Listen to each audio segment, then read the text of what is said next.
आइए, आज हम भारत के एक गांव की आर्थिक जिंदगी को करीब से समझते हैं। कहानी है तमिलनाडु के कलपट्टू गांव की। एक ही गांव, पर क्या सबके लिए मौके भी एक जैसे हैं? चलिए, इसी सवाल का जवाब ढूंढते हैं। शुरुआत करते हैं उस इंसान से जो इस गांव की आर्थिक व्यवस्था में सबसे नीचे है, एक भूमिहीन खेतीहर मजदूर। ये है तुलसी। इनका दिन सुबह 8:30 बजे शुरू होता है और शाम 4:30 बजे तक धान के खेतों में काम करते हुए बीतता है। तो देखिए, तुलसी की क्या स्थिति है। सबसे पहली और सबसे बड़ी बात, उनके पास अपनी कोई खेती की जमीन नहीं है। वो एक अमीर जमींदार रामलिंगम के खेतों पर काम करती हैं और दिहाड़ी सिर्फ 40 रुपए। ये वहां के तय रेट से भी कम है। अब ऐसा क्यों? क्योंकि कोई और चारा नहीं है। उनके पति रमन भी मजदूर हैं और इन सब के ऊपर घर के सारे काम, जलावन लाना, पानी भरना, ये सब भी तुलसी ही करती हैं, जिसका कोई पैसा नहीं मिलता।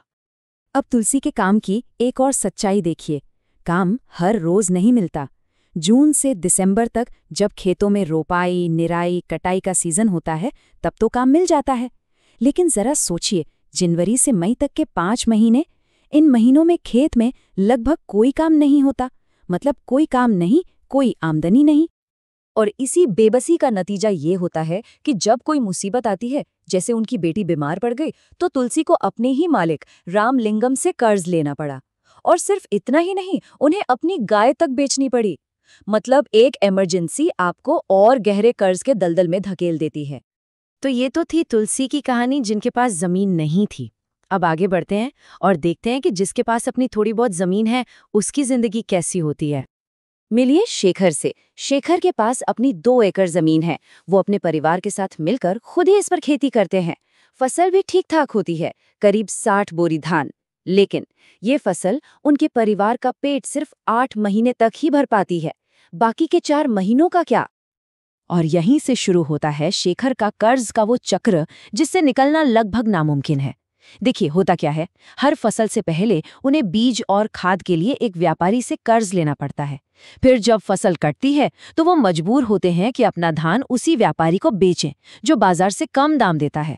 उस पैसे से शेखर कर्ज चुकाते हैं और अगली फसल के लिए उन्हें फिर से उसी व्यापारी से कर्ज लेना पड़ता है। ये एक ऐसा जाल है जो साल दर साल और कसता जाता है। तो मतलब साफ है ना, 2 एकड़ जमीन का मालिक होने के बाद भी गुजारा नहीं हो रहा। इसीलिए शेखर को रामलिंगम की चावल मिल में भी काम करना पड़ता है और अपनी गाय का दूध बेचकर भी कुछ एक्स्ट्रा कमाई करनी पड़ती है। अब आते हैं इस गांव की आर्थिक सीढ़ी के सबसे ऊपरी पायदान पर। यहाँ है रामलिंगम। रामलिंगम की दुनिया तुलसी और शेखर से बिल्कुल अलग है।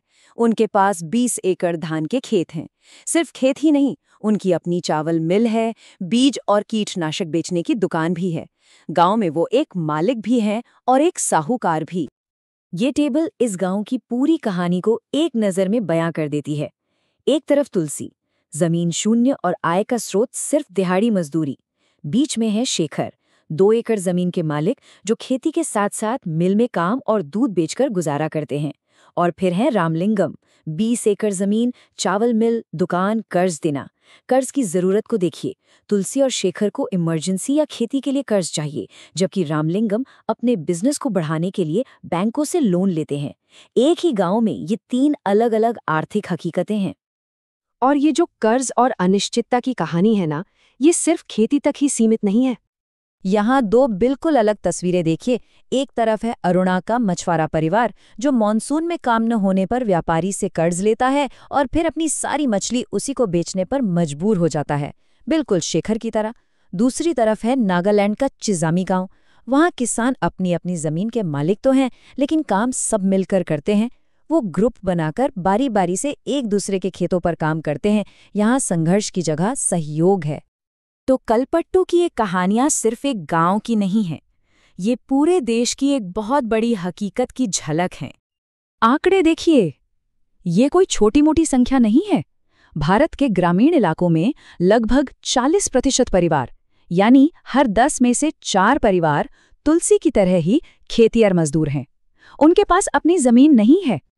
और जिन किसानों के पास जमीन है भी, उनमें एक बहुत बड़ा अंतर है। उनमें से 80% किसान शेखर की तरह छोटे किसान हैं। और सिर्फ 20% ही रामलिंगम जैसे बड़े जमींदार हैं, जिनके पास ज्यादातर जमीन है। तो आप देख सकते हैं कि संसाधनों का बंटवारा कितना असमान है। तो ये सब देखकर एक बड़ा सवाल उठता है।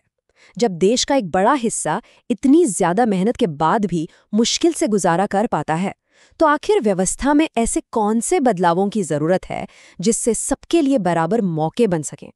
ये एक ऐसा सवाल है जिस पर हम सबको सोचने की जरूरत है।